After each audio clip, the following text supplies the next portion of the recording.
Hey everyone, this is Mike here, and I am showing off the Lone Wolf pedal board. That's called the Wolf Pack. It runs, I think, just over 60 bucks. I want to say like 66 right now.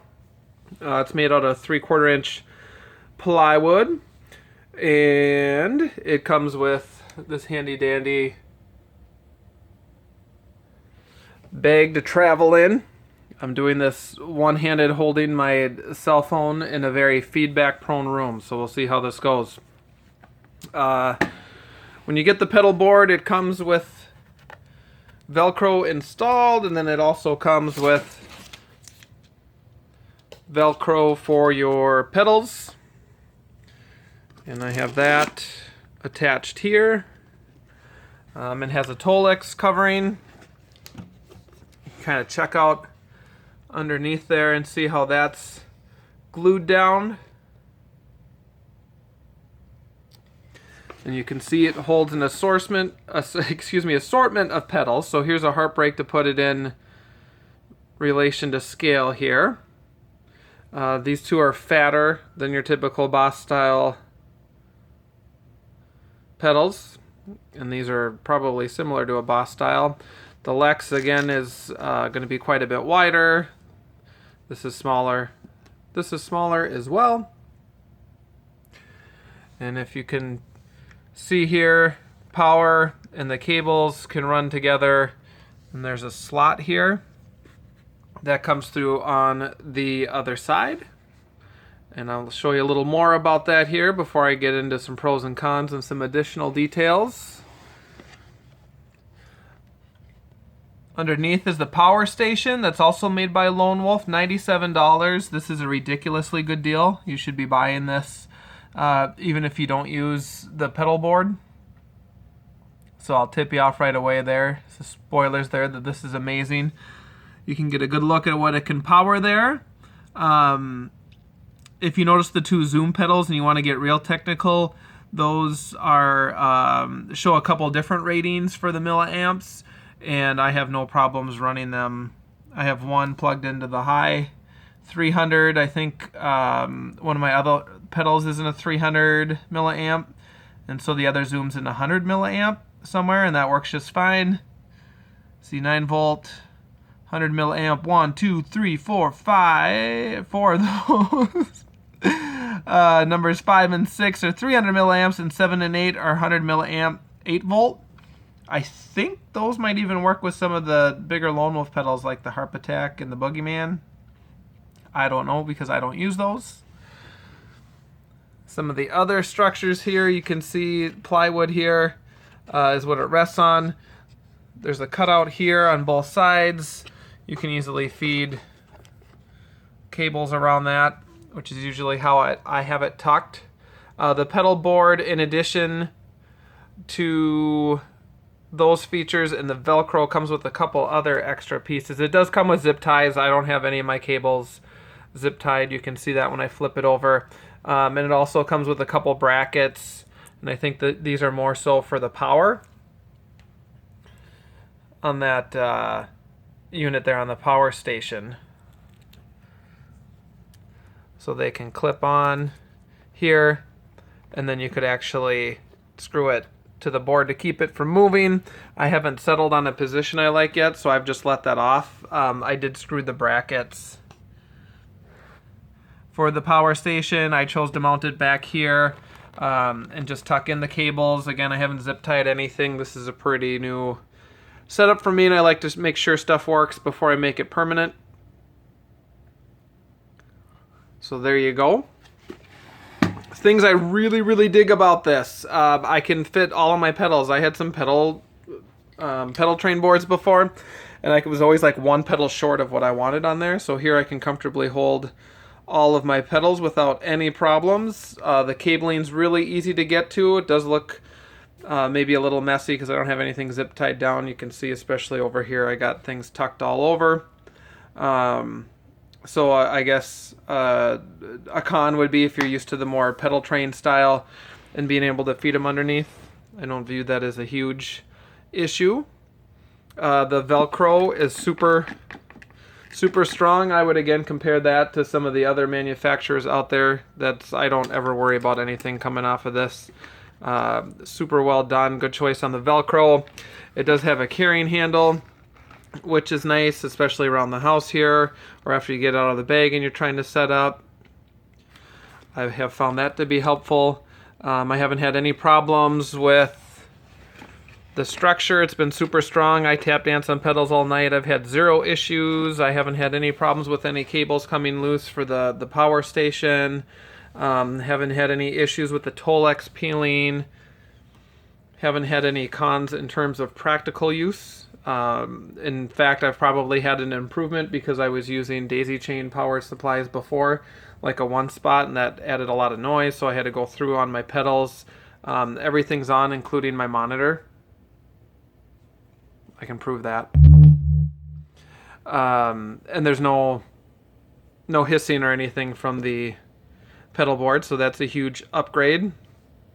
So again, those big cons, the construction works super well. I get a really awesome layout. The power attaches very easily, works super awesome. Would have no issues ever plugging in and using that.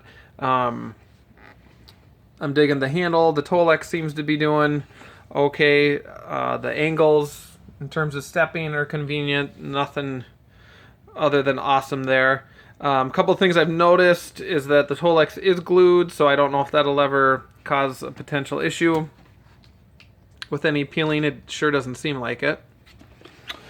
What else for cons? That's about it, unless you're wanting to really hide cables. There's some other cable management I could do. I'm just lazy about it. The bag is super spacious. I keep all my extension cords, so I usually don't run an amp. You're probably not watching this as a fan of me, but some context might be helpful. I run everything into that QSC K10, so I run direct to there and then line out or direct out from there to the board. So I got to keep my own extension cords. Because of the shape of the pedal board in the bag, I'm able to tuck things underneath, save space like that, so I can actually carry all my gear minus my speaker and my harmonica case in there. And it is pretty decent construction. The handle is, the way it's stitched on, maybe doesn't feel as strong as some of the vinyl. The vinyl itself is awesome and very heavy duty, padded, thick. The only problem I've had with any of it is because I have a big heavy board, the brackets that attach the shoulder strap, they got bent. So I fixed one and I decided I'd wait to fix this one till I shot the video. I can put that back in and then I have tools that will squeeze that together, and I'm guessing that probably won't be a problem. So as somebody who uses a ton of gear and has absolutely adored Lone Wolf and what they've done for the blues harp community, and then maybe not so blues harmonica players like myself, the invention, the innovation, and the price point is amazing. Unbelievable what you can get for the board for $66, and then that power supply at $97 is absolutely absurd. If you're going after the stuff typically used by guitar and bass players or keyboard players, it would run much more than that. So the value of the power station itself. So for under $200, you can have a fully powered, isolated pedal board that works with all sorts of wonky pedals. Those Boss style are all 9 volt and 100 milliamp, but a lot of us aren't using that stuff. So I have a pretty demanding set of pedals, and this one, and this one, and this one, to create all sorts of crazy noises, and you wouldn't be able to run those off of a lot of other power units, so that is of super convenience. If you want to stick with me for a second, I probably don't have a good way to put the phone down to record me playing stuff. There's other videos on there. If you've come this far, you either don't care who I am or already know. So I'm cool with that. But I play an SM58 that was chopped up by Greg at Blows Me Away. And then I have a beta cover on it just because it's easier to hold. And I'm running that into a zoom pedal. That screen does not show up very well on this camera. And what I have that set up to do, you'll just have to believe me, you can see it on the screen from here, is I have it set up so that it's by default on a clean sound that has a little bit of a noise gate on. And if I hit it again, I'll play one-handed here for you. Hopefully it doesn't start to squeal. So I can't cup the mic right now, so just be aware of that.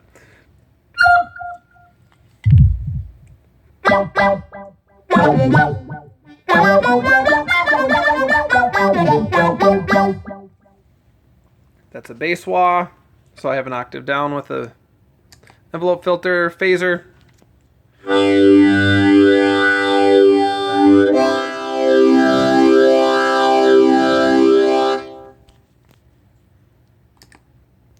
And then this is just an octave down.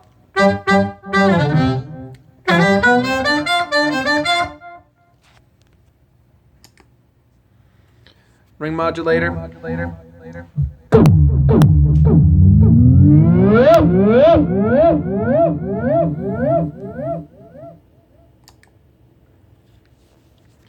Back to clean there. Then I have a Leslie pedal. So here's this right now. What I have on is the EP booster and an amp sim. So this Joyo California is supposed to be an analog sim of a Mesa Boogie.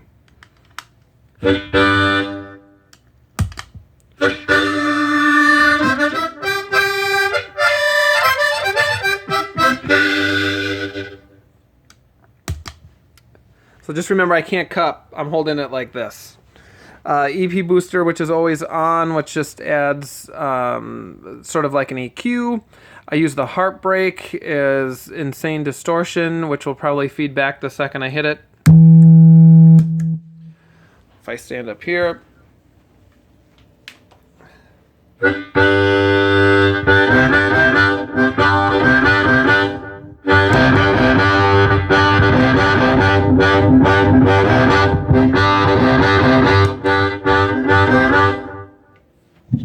For all I know, that clipped everything.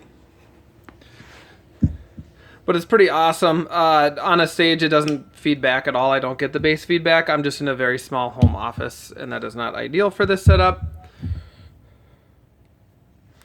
Okay, this is my mystery pedal. I'm a big fan of Blues Traveler, and John Popper is able to use his mouth and a microphone and a Blues Junior to create feedback in maybe a more musical way, similar to what maybe a guitar player would do, and it sounds super awesome, and I can't figure out how to do it. So after years and years and years, I came across a YouTube video of a guitar player who was using this pedal, and it sounded kind of neat, and so I took a flyer and bought one. I got it used, and it did not work. So I emailed the company, Electrofastus, and they were amazing and sent me a new one. So they definitely deserve a plug, and there's some stand-up people over there. So basically what I do with this is, if you listen to live versions of John Popper playing a song like Carolina Blues would maybe be a good example, or maybe Sweet Talkin' Hippie would be another example, when he leans into the amp to get it to feed back.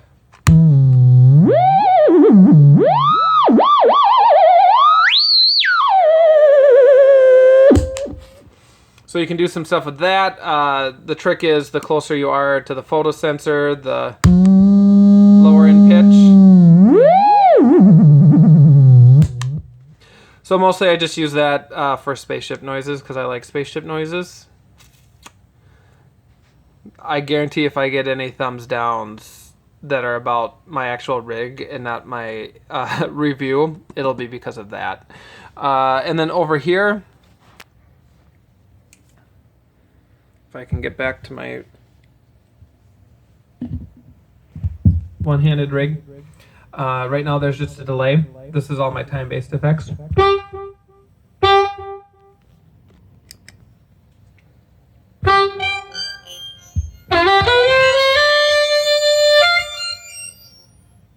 That's a pitch delay.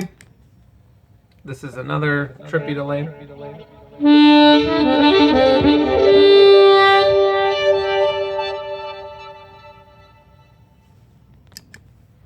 And another crazy delay. And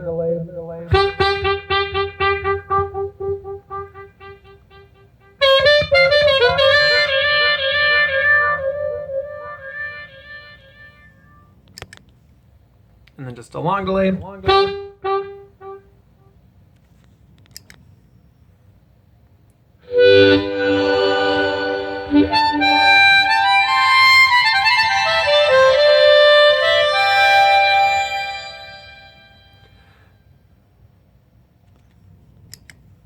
The last one was like a reverb with, a reverb with an octave effect. So mostly, if I'm playing, I'm using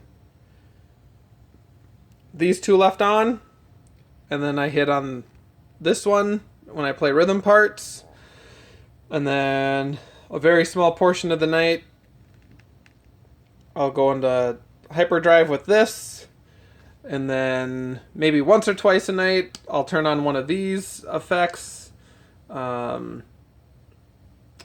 like the envelope filter or phaser and such. And then the one I don't use these a lot other than the basic analog delay sim. But if there was anything I was excited to hit on the most, it would be it would be the cool time delays with the pitch shifts and the filters and the fun stuff like that. This board is pretty new to me, so I don't think I have a ton of videos on YouTube that also show this. I have some other videos that show off a lot of the Lone Wolf specific stuff. Otherwise, right, like, I get it. These are all weird sounding things and weird looking things and not blues harmonica at all. That doesn't mean that you can't use this type of rig for said tones. So you could very easily get away with the Heartbreak and a different amp sim like the Joyo American Sound. The Leslie would be super helpful to blues players. One pedal like this, these are kind of the same thing, would be great for moving between different delay times, or if you want to add like a Carrie Bell octave effect, that would work cool too. You probably want nothing to do with that if you play blues. And this sort of pedal, absolutely magnificent. What it lets me do is run a clean mic and give it more punch, like maybe an Electro Voice RE10 as part of what it can do, but it really can add a lot to your tone. I know Kim Wilson was maybe the first harmonica player to get real hip to that. It'll be interesting to see anyone who stuck around for the second half of this and what these weird things actually do for sounds. But I appreciate taking the time, and I would certainly hope you check out the Lone Wolf stuff, whether you're a jam player or a pro. That travel bag will help keep tabs on that pedal board and keep it in good shape and looking new, so that you can get on stage with full confidence. At the very least, you should go right now and contact Randy or Nathan over there and buy the power supply regardless of your rig. It is totally set up for harp players and some of their unique needs. Thank you so much.